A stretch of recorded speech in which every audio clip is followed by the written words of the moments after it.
उत्तर प्रदेशात योगी आदित्यनाथ यांनी मुख्यमंत्री पदाची दुसऱ्यांदा शपथ घेतली। नुकत्याच झालेल्या विधानसभा निवडणुकीत भाजपला मोठा विजय मिळाला। हा विजय अंबरनाथमध्ये भाजपच्या कार्यकर्त्यांनी अनोख्या पद्धतीने साजरा केला।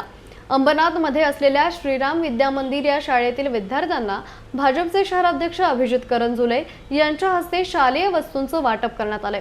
एकूण 550 विद्यार्थ्यांना या साहित्याचं वाटप करण्यात आलं।